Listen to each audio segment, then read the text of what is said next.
menggerakkan hati. Negeri ini memanggilmu kawan, belajar bergerak berbagi untuk negeri. Guru penggerak majukan pendidikan, guru penggerak menghamba pada murid, kreatif rancang pembelajaran, hargai potensi tingkatkan prestasi. Assalamualaikum warahmatullahi wabarakatuh, Abah. Waalaikumsalam warahmatullahi wabarakatuh. Apa kabar, Abah? Alhamdulillah baik, Budino. Ada apa, Budino? Terima kasih, Abah. Hari ini tujuan saya bertemu dengan Abah adalah ingin melakukan kegiatan wawancara tentang pengambilan keputusan berbasis nilai-nilai kebajikan sebagai seorang pemimpin. Jadi hari ini, Abah. Ini merupakan tugas dari CGP itu. Betul, Abah. Ini adalah salah satu tugas yang harus saya selesaikan pada LMS saya, Abah. Baik, Abah, sebelum saya melakukan wawancara, mohon berkenan Abah terlebih dahulu untuk bisa memperkenalkan diri. Nama saya Haji Sutresno IPD, Kepala Sekolah UPTD SDN Kamal 1. Dengan adanya CGP ini, saya mengucapkan banyak-banyak terima kasih bahwa di SDN Kamal 1 ini yang terjaring CGP angkatan 7 itu ada 3 orang guru. Alhamdulillah, mudah-mudahan apa yang didapat oleh guru CGP mendapatkan barokah, mendapatkan syafaat dari Allah Subhanahu wa taala. Saya sebagai kepala sekolah akan tetap mensupport. Itu aja mungkin, Bu. Ya, terima kasih Abah atas dukungannya selama ini sehingga kami bisa melaksanakan tugas-tugas dengan lancar. Sama-sama, Bu. Ya. Baik, Abah, kita mulai wawancara kita pada siang hari ini, ya. Baik, Abah. Abah selama ini menjadi seorang kepala sekolah, tentunya banyak sekali berbagai keputusan yang Abah buat, baik itu keputusan terhadap kasus-kasus yang dialami oleh guru maupun murid. Nah, selama ini bagaimana Abah dapat mengidentifikasi kasus-kasus tersebut yang merupakan dilema etika ataupun rujukan moral? Begini, Bu. Iya, Pak. Memang di sekolah itu tentunya pasti ada beberapa kasus. Jadi memang itu sudah merupakan tanggung jawab dari kepala sekolah. Pasti akan menemukan kasus-kasus, baik itu kasus dilema etika. Di kasus dilema etika ini yang sangat berat, karena dilema etika ini ada yang bagus, ada yang sama-sama bagus, ada yang bagus, ada yang jelek. Jadi seperti itu. Jadi saya untuk memutuskan dilema etika ini, tentunya saya ya harus melihat dulu dari kasus-kasus tersebut. Apakah kasus ini merupakan kasus yang sangat berat atau merupakan dilema buat saya? Ya. Jadi saya melihat dulu, saya identitas dulu. Ya. Jadi, setelah itu baru saya akan memutuskan. Nah, keputusan itu bukan saya semena-mena untuk memutuskan. Tentunya saya harus berpikir dulu. Nah, keputusan ini bagaimana menurut saya. Tapi keputusan itu bukan harus dari kepala sekolah. Jadi saya harus mengumpulkan teman-teman yang ada di sini, terutama guru-guru, itu saya kumpulkan. Ini loh, ada beberapa kasus yang ada di sini. Dan kasus ini sangat rumit dan sangat sulit diputuskan oleh seorang kepala sekolah atau seorang pimpinan. Bisa saya memutuskan, tapi kan belum tentu baik buat teman-teman. Jadi saya mengumpulkan teman-teman. Baik, Abah. Jadi kalau bisa saya simpulkan, Abah mengidentifikasi dulu masalah ini ya, Abah ya. Jadi dengan segala pertimbangan dan juga bantuan dari rekan-rekan guru yang ada di sekolah untuk memutuskan apakah lebih baik untuk kita ataupun tidak, gitu ya, Abah ya. Baik, Abah, untuk selanjutnya, nah setelah itu Abah, bagaimana Abah menjalankan keputusan pengambilan di sekolah, terutama untuk kasus-kasus yang mana ada dua kepentingan yang sama-sama benar dan semuanya juga mengandung nilai kebajikan. Bagaimana Abah dalam pengambilan keputusannya? Karena ini keputusan yang sama-sama benar. Iya, ya ini tadi saya sudah sampaikan. Jadi dilema itu ada yang sama-sama benar. Iya. Itu bisa menjadikan dilema buat saya. Jadi saya harus minta solusi, harus mengumpulkan harus membuat solusi bagaimana dilema ini bisa berjalan dengan baik, tidak merugikan orang lain. Iya. Jadi seperti itu. Jadi saya harus ya mengumpulkan teman-teman. Kolaborasi ya, Pak ya. Kolaborasi antara Iya, saya sharing dengan ya, ibu, Pak ya. sharing. Seperti itu. Iya, jadi itu juga merupakan langkah-langkah ya, Pak Langkah-langkah, ya. iya. Jadi itu Abah sudah menyampaikan langkah-langkah atau prosedur yang Jadi tidak dilaksanakan saya selama ini putuskan ya. dengan sendirinya. Iya.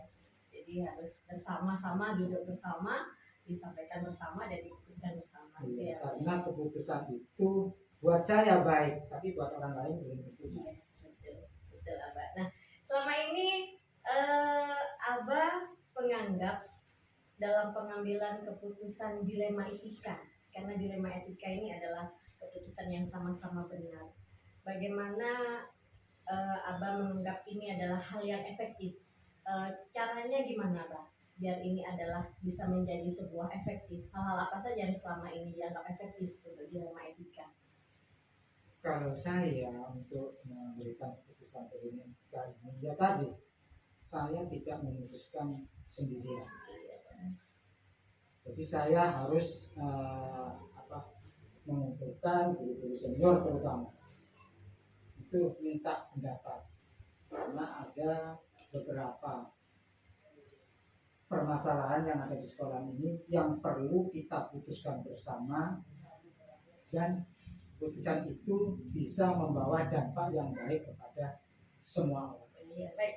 Iya, Bang. Ini seru sekali ya, Bang. Jadi efektivitasnya dalam mengambil suatu dilema etika terhadap kasus-kasus dilema etika, Abah bersama guru senior ya, Iya. Pak ya. Jadi bersama guru senior, duduk bersama, kemudian sharing, kemudian diputuskan bersama. Itu efektivitasnya, iya, Pak. Kemudian itu efektif, Pak. Tantangannya bagaimana, Pak? Dalam mengambil keputusan dalam kasus dilema etika. Tantangannya begini. Karena dilema etika ini sama-sama baik, Iya. itu sangat-sangat Sulit ya, Pak ya. sulit dan sangat itu buat saya merupakan tantangan yang sangat berat.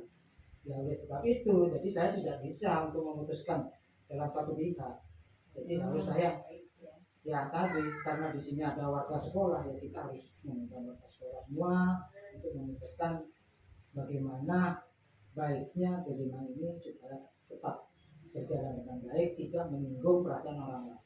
Iya, jadi tantangannya adalah ketika suatu keputusan ini diambil, bagaimana caranya agar keputusan ini tidak menyinggung perasaan orang lain ya, Pak. Jadi Bagi sama-sama baik, baik, bagi itu guru ataupun murid ya, Pak. guru atau murid tetap berjalan. Jadi duduk dengan dua belah pihak ya, Pak ya, untuk menguntungkan atau mencari solusi terbaik untuk kedua belah pihak. Ya, Pak. Itu tantangannya yang sangat sulit ya, Pak ya. Iya. Kemudian Abah, dalam kasus dilema etika ini, untuk menyelesaikannya, apakah Abah mempunyai jadwal tertentu dalam penyelesaian kasus ini? Apakah langsung diselesaikan langsung di tempat?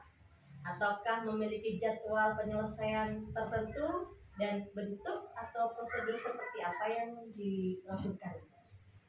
Kalau menurut pengalaman saya, saya untuk memutuskan dilema etika ini, saya tidak pernah menjadwal karena dilema etika itu tidak bisa dilihat besok ada permasalahan atau sekarang ada permasalahan. Itu pun permasalahan itu datang sewaktu-waktu. Jadi juga saya memutuskannya ya nggak bisa pakai jadwal. Jadi Langsung ya, Pak? spontanitas Spontanitas. itu harus saya selesaikan. Karena apa? Permasalahan itu harus cepat diselesaikan agar supaya permasalahan itu tidak melebar dan tidak kemana seperti itu. Jadi secara spontanitas, jadi tidak pernah saya ada permasalahan, besok saya akan selesaikan. Tidak. Begitu ada permasalahan, kita lihat permasalahannya, apa permasalahan itu berat atau permasalahan itu ringan, saya spontanitas akan menyelesaikan, dan saya juga ingin sharing dengan teman-teman juga. Baik, Abah. Itu. Ya, jadi langsung ya, Mbak, tanpa jadwal. Kemudian bentuk atau prosedur seperti apa, Mbak, yang dilakukan biasanya? Untuk misalnya ada sebuah kasus dilema etika, Abah bagaimana prosedur atau bentuknya? Ya, prosedurnya begini. Nah, permasalahan itu apa dari B Ya, atau dari guru. Jadi yang bersangkutan saya panggil, saya kasihkan apa itu briefing, atau saya kasih pengarahan-pengarahan. Jadi dia tidak dia tersinggung, dia itu tetap ke saya itu menganggap saya itu tidak memilih-milih. Jadi ya itu seperti itu saya. iya. Jadi identifikasi kasus, kemudian panggil yang bersangkutan, Ya. kemudian memberikan solusi gitu ya, Mbak, prosedurnya. Iya, Mbak. Baik, Mbak. Tadi Abah juga mengatakan, ini berkaitan dengan pertanyaan saya selanjutnya. Adakah seseorang atau faktor apa saja yang selama ini mempermudah atau membantu Abah dalam pengambilan keputusan dalam kasus-kasus dilema etika? Tadi sudah disampaikan Abah ya, selalu berkolaborasi. Jadi bagaimana itu? Jadi bukan seseorang tapi semua warga sekolah itu saya akan libatkan semua. Keterlibatan semua Ya. para komunitas sekolah ya, Mbak ya, terutama guru. Ya. Baik, Abah, ini pertanyaan terakhir Abah ya. Dari semua hal yang telah disampaikan tadi, pembelajaran apa yang dapat Abah petik dari pengalaman Abah dalam mengambil keputusan dilema etika? Yang dapat saya petik, yang dapat saya ambil hikmahnya itu yaitu dilema yang sangat sulit diputuskan oleh seseorang kepala sekolah. Itu saya ada yang membantu dari teman-temanku. Jadi akhirnya permasalahan-permasalahan atau kasus yang ada di sekolah itu bisa terselesaikan secara baik, secara lancar. Gitu. Jadi seperti itu. Jadi hikmah yang saya petik itu. Jadi itu apa intinya, saya harus selalu berkolaborasi dengan teman-teman. Iya. Jadi saya orang kepala sekolah tidak bisa semena-mena untuk memutuskan permasalahan itu saya butuhkan dengan sendiri. Iya, baik, Abah. Jadi bisa saya simpulkan bahwa kasus dilema etika ini Abah selaku kepala sekolah memutuskan bersama Dewan Guru dengan cara sharing, musyawarah mufakat, dengan terlebih dahulu mengidentifikasi kasusnya, kemudian mencari solusi terbaik untuk bersama-sama. Dan itu adalah satu hal yang sering Abah lakukan sebagai pimpinan ya, Abah ya. Baik, Abah, ini tadi adalah pertanyaan terakhir. Semoga apa yang sudah kita sampaikan tadi dan saya tanyakan tadi nantinya dapat bermanfaat bagi kami atau saya khususnya. Saya bisa belajar ke Abah. Abah banyak akan pengalaman dan saya pun belajar karena pimpinan saya adalah panutan saya. Baik, Abah, terima kasih atas waktunya. Mohon maaf mengganggu. Yang terakhir, Iya, Abah. tetap semangat Iya, ya, Abah. menjadi seorang guru TKB. Jadi jangan patah semangat, Terima tetap kasih. maju. Iya. Gitu. Baik, saya pamit undur diri terlebih dahulu ya, Abah. Terima kasih sekali lagi. Mohon maaf apabila ada tutur kata atau perbuatan yang kurang berkenan dari saya mohon maaf sekali lagi. Wabillahi taufiq wal hidayah. Wassalamualaikum warahmatullahi wabarakatuh. Kreatif rancang pembelajaran, hargai potensi, tingkatkan prestasi, lahirkan profil pelajar Pancasila, belajar bergerak berbagi. Assalamualaikum warahmatullahi wabarakatuh, Ibu Yus. Waalaikumsalam warahmatullahi wabarakatuh. Apa kabarnya, Ibu? Baik-baik, alhamdulillah sehat walafiat. Terima kasih saya ucapkan kepada Ibu Yusrifah karena pada pagi hari ini telah memberikan kesempatan kepada saya untuk sedikit berbincang, tanya jawab ataupun melakukan wawancara seputar tentang pengambilan keputusan yang berbasis nilai-nilai kebajikan sebagai seorang pemimpin. Adapun tujuan kegiatan ini adalah sebagai pemenuhan tugas saya sebagai calon guru penggerak angkatan 7 Kabupaten Bangkalan. Baik Ibu, apakah bisa kita mulai wawancara kita pada pagi hari ini? Siap, bisa, silakan. Baik, tapi terlebih dahulu mohon berkenan Bu Yus untuk memperkenalkan diri. Monggo Ibu. Perkenalkan, nama saya Ibu Yusrifah. Saya kepala sekolah dari SDN di Timur 1.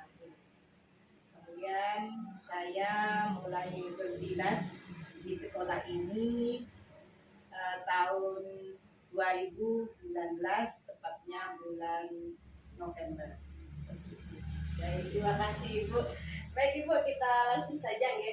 Sebagai seorang kepala sekolah ataupun sebagai seorang pemimpin, tentunya Ibu sudah terbiasa menyelesaikan masalah-masalah ataupun kasus-kasus dan juga memberikan keputusan terhadap kasus tersebut, baik itu kasusnya siswa ataupun guru, yang tentunya keputusan itu akan berdampak baik pada semua pihak. Nah, kira-kira Ibu selama ini bagaimana Ibu dapat mengidentifikasi kasus-kasus yang merupakan dilema etika ataupun rujukan moral? Baik, terima kasih Bu Deno.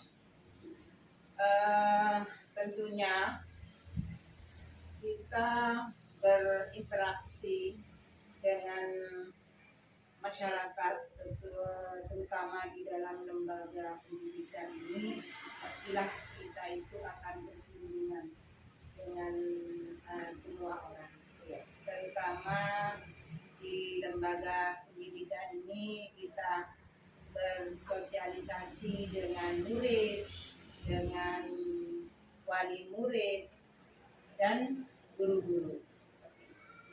Nah, tentunya sudah hal yang wajar sekali bahwa kita itu mesti menghadapi suatu masalah atau kasus-kasus.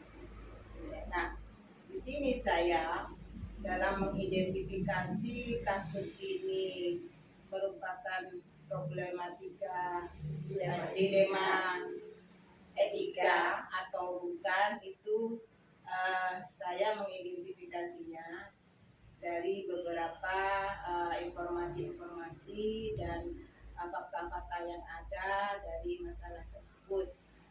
Lalu setelah itu saya menentukan, oh ini adalah kasus dilema etika atau kasus yang biasa bisa saya tangani dengan cepat seperti itu. Ya.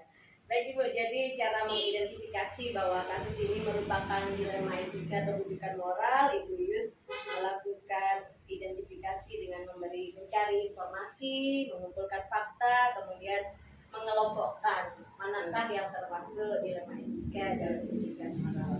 Ya, itu karena memang kasus ini seringkali terjadi dan merupakan kadang juga terjadi dilema yang mana kasus ini kadang-kadang merupakan sebuah paradigma benar atau salah dan benar melawan yang benar juga.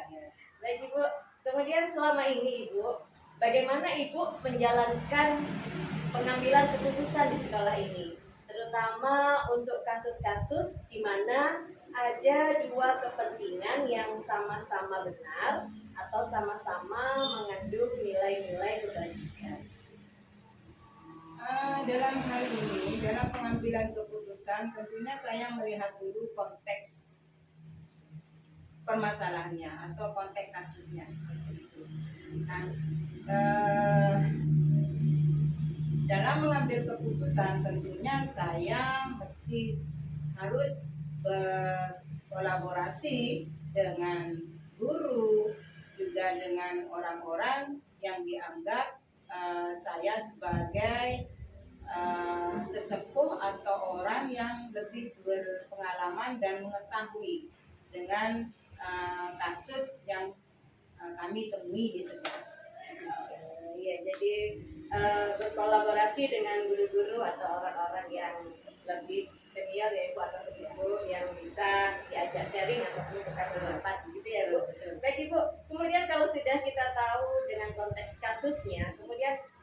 langkah-langkah atau prosedur seperti apa yang biasa Ibu lakukan selama ini? Sebenarnya kalau masalah prosedur itu tidak ada sesuatu teknik atau prosedur yang paten seperti itu.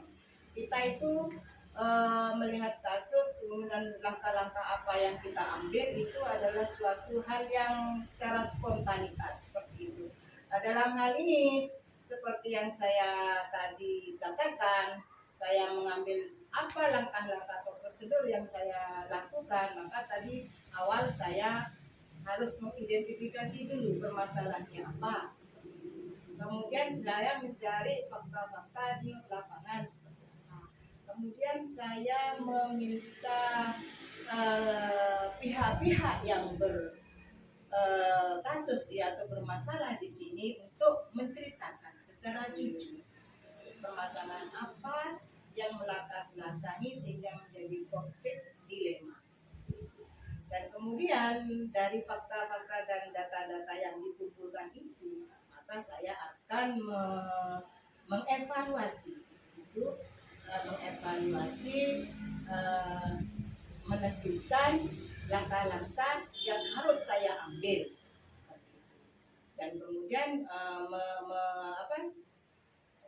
memikirkan kira-kira tindak lanjut dari apa yang saya lakukan nanti, apakah ada efeknya atau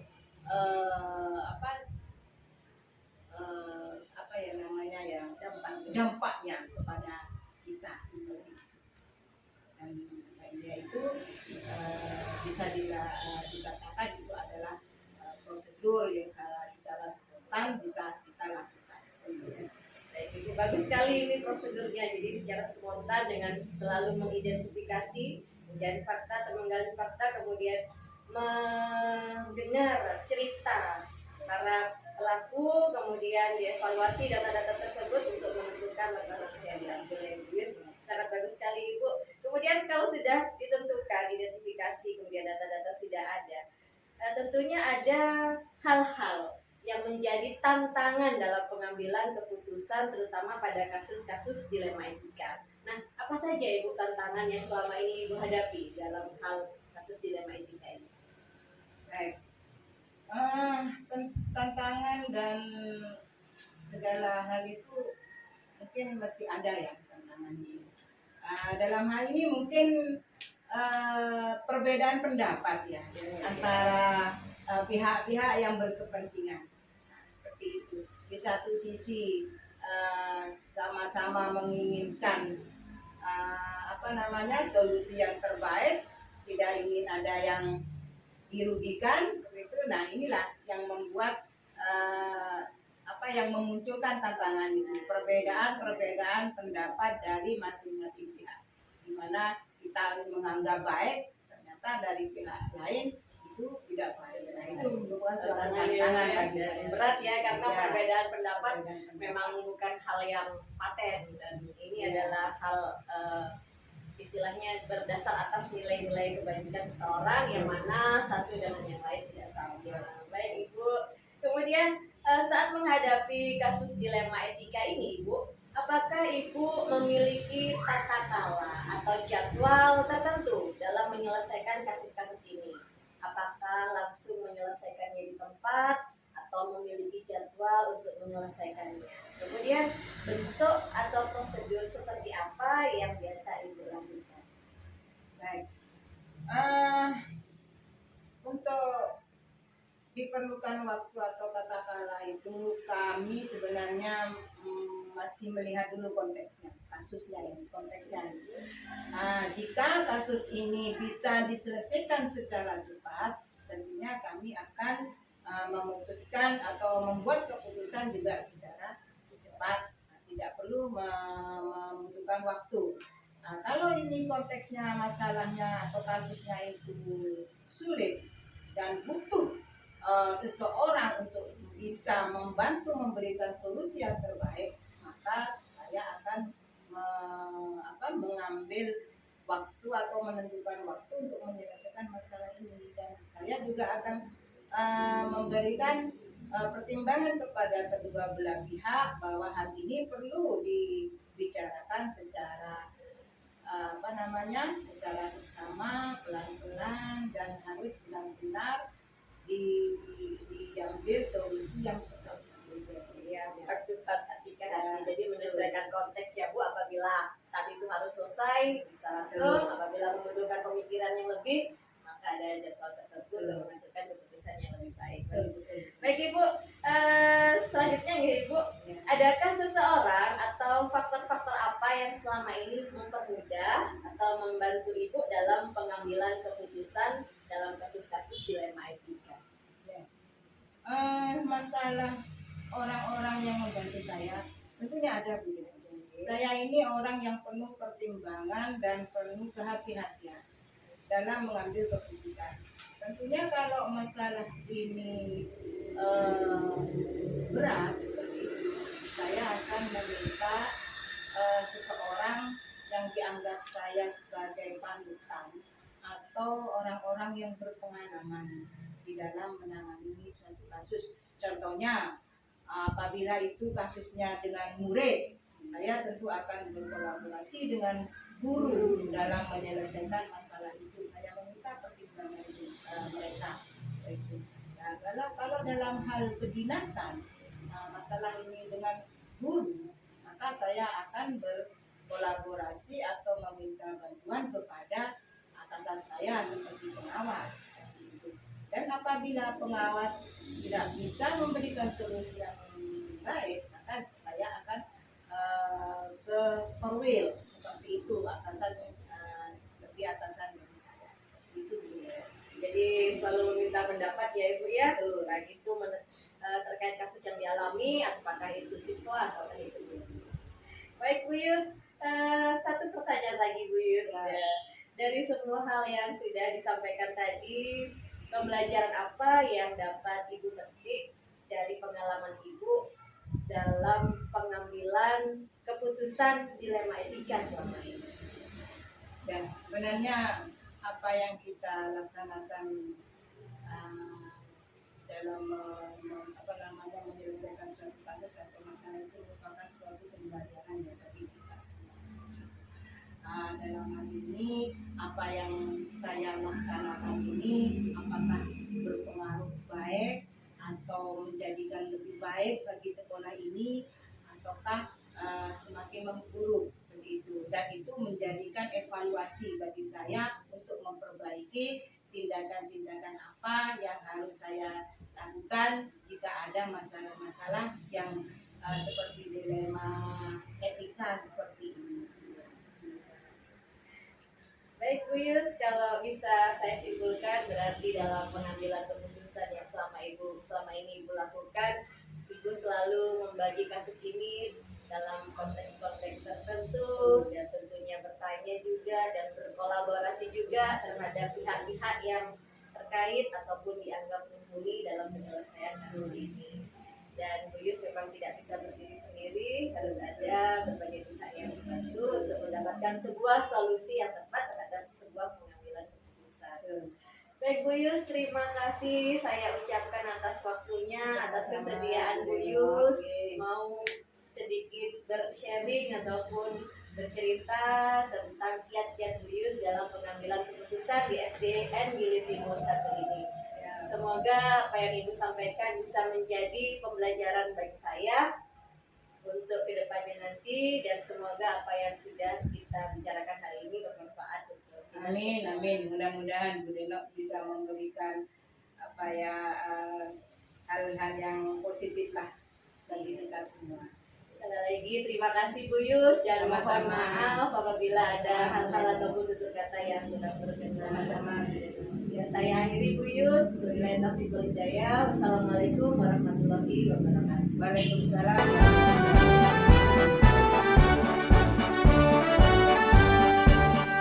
Bulatkan tekad, kuatkan hati. Negeri ini memanggilmu kawan. Belajar bergerak berbagi untuk negeri. Guru penggerak majukan pendidikan. Guru penggerak menghamba para murid. Kreatif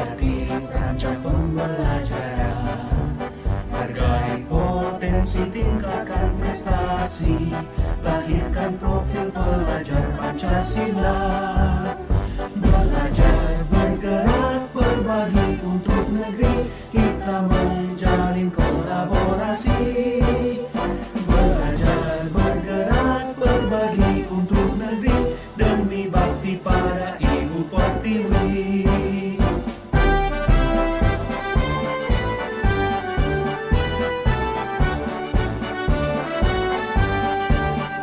Bulatkan tekad, kuatkan hati, negeri ini memanggilmu kawan. Belajar, bergerak, berbagi